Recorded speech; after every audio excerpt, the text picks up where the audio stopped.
आज हम बात करने वाले हैं यूपीआई ट्रांजैक्शंस के बारे में। आज की डेट में यूपीआई ट्रांजैक्शंस बहुत आम हो चुके हैं और बहुत ही सरल बात हो चुकी है। किसी को भी कोई पेमेंट करनी होती है, पैसा भेजना है तो फटाक से आप अपना फोन पे, गूगल पे का यूज करते हैं और अपना ट्रांजैक्शन कर देते हैं। तो फिलहाल हम बात करेंगे कि यूपीआई ट्रांजैक्शन आपके लिए आज की डेट में सही है या गलत है और किस हद तक आपको आपके सेविंग अकाउंट से ट्रांजैक्शन करना चाहिए जिससे आपको कोई भी समस्या ना हो। समस्या से मतलब यह है कि अगर आपको आपके अकाउंट पर कोई भी समस्या हो सकती है तो वो सिर्फ एक ही समस्या है और जिस समस्या का नाम है इनकम टैक्स डिपार्टमेंट। अगर मैं ये कहूं कि एक आम आदमी की जिंदगी को यूपीआई ने काफी आसान कर दिया है तो ये बात बिल्कुल भी गलत नहीं होगी, क्योंकि आज की डेट में यूपीआई के जरिए आपको आपकी पॉकेट में कैश कैरी करने की बिल्कुल भी जरूरत नहीं है। क्योंकि आज की डेट में कैश को पॉकेट में रखकर चलना थोड़ा सा इनसिक्योर भी है, लेकिन इसका मतलब ये बिल्कुल भी नहीं है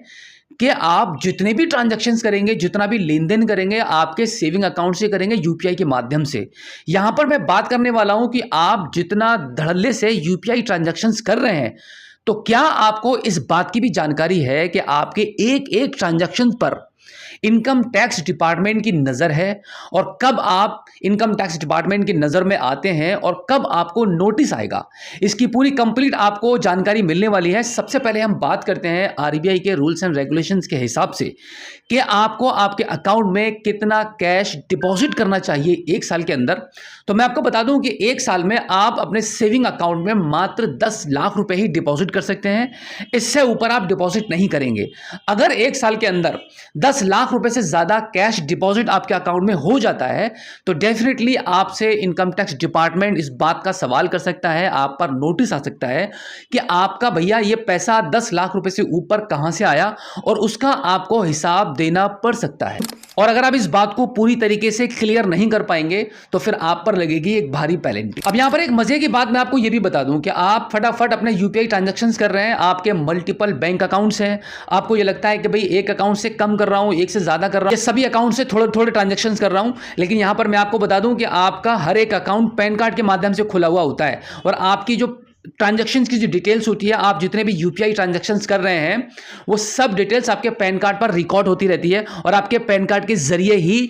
इनकम टैक्स डिपार्टमेंट को हर एक इंफॉर्मेशन पहुंच जाती है। जब आप ट्रांजैक्शन बढ़ा देते हैं और यूपीआई ट्रांजैक्शन आपके बहुत ज्यादा होने लगते हैं तो आपका जिस बैंक में अकाउंट है, तो आपका खुद का बैंक जहां पर आप अपने अकाउंट को मेंटेन कर रहे हैं, वो आपका बैंक ही इनकम टैक्स डिपार्टमेंट को आपकी पूरी रिपोर्ट को भेजता है। तो आपकी डिटेल इस प्रकार से इनकम टैक्स डिपार्टमेंट को बैंक के द्वारा भी भेजी जाती है, जिससे आप पर सवाल उठ सकते हैं और आप पर नोटिस आने के चांसेस ज्यादा बढ़ जाते हैं। और एक साल के अंदर आप 10 लाख रुपए से ज्यादा डिपॉजिट हुआ होता है और एक साल के अंदर आपकी इनकम से ज्यादा अगर यूपीआई ट्रांजैक्शंस हुए होते हैं तो आप फॉर एग्जांपल एक साल के अंदर 2 लाख रुपए के इनकम कर रहे हैं और आपके अकाउंट से जो यूपीआई ट्रांजैक्शंस हुए हैं वो 5 लाख रुपए के हुए हैं, तो जो 3 लाख रुपए का एक्स्ट्रा अमाउंट आपने खर्च किया है या आया है आपके अकाउंट में यूपीआई ट्रांजैक्शंस के माध्यम से, उसका आपको हिसाब देना पड़ेगा। अब यहां पर एक बात मैं आपको यह भी बता दूं कि एक साल के अंदर आपके अकाउंट में यूपीआई ट्रांजैक्शंस के माध्यम से जितना भी पैसा आ रहा है उस पूरे अमाउंट को इनकम टैक्स डिपार्टमेंट आपकी इनकम को मानेगा,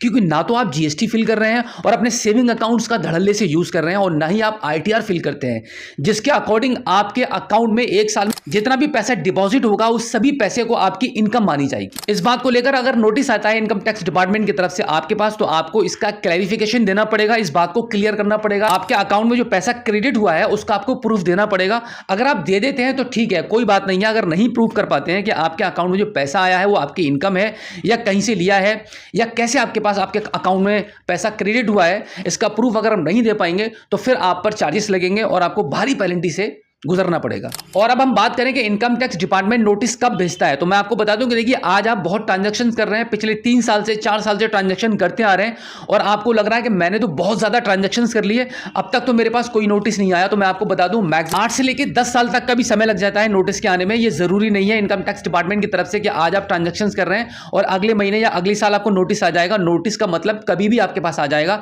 जब आप अपने ट्रांजैक्शंस को करके भूल जाएंगे और आपको याद भी ना होगा कि आपने पास्ट में क्या क्या झमेला किया है, उसके बाद इनकम टैक्स डिपार्टमेंट आपको याद दिलाएगा अपना एक लव लेटर भेजकर कि भाई आपने ये कारनामे किए हैं आज से 5 साल पहले, 10 साल पहले, जवाब दीजिए। फिर आपके लिए बहुत मुश्किल हो जाएगा, ना तो आपके पास कोई प्रूफ होगा और ना ही आपको बात भी याद होगी कि भाई ये पैसा कहां से आपके अकाउंट में आया हुआ था। तो हमेशा याद रखिए कि आपके सेविंग अकाउंट से इतने ज्यादा ट्रांजैक्शंस ना हो कि आपकी 1 साल की इनकम से ऊपर निकल जाएं। आप 1 साल के अंदर जो भी पैसा कमा पाते हैं उतना अगर ट्रांजैक्शन हो रहा है तो कोई दिक्कत वाली बात नहीं है, आप उतने यूपीआई ट्रांजैक्शंस कर सकते हैं बैंक से या कैसे भी कर सकते हैं, कोई प्रॉब्लम नहीं आएगी। लेकिन अगर आप 1 साल के अंदर मात्र 5 लाख रुपए ही कमा पा रहे हैं और आपके सेविंग अकाउंट से 10 लाख रुपए तक के ट्रांजैक्शन हो रहे हैं, पर यहां पर सवाल उठने वाली बात हो जाएगी कि भैया बाकी का जो 5 लाख रुपए का एक्स्ट्रा ट्रांजैक्शन आपके अकाउंट से हुआ है उसका हिसाब दीजिए। फिर वो आप पर डिपेंड करता है कि आप उसको कैसे क्लियर कर पाएंगे, आप हिसाब देंगे या फिर आप इनकम टैक्स डिपार्टमेंट को उनकी मनमानी पेनल्टी पे करेंगे। तो अगर आप एक सैलरी पर्सन है या फिर आपकी एक छोटी मोटी कोई शॉप है, आप छोटा मोटा कोई धंधा करते हैं या फिर आपका कोई फास्ट फूड का काम है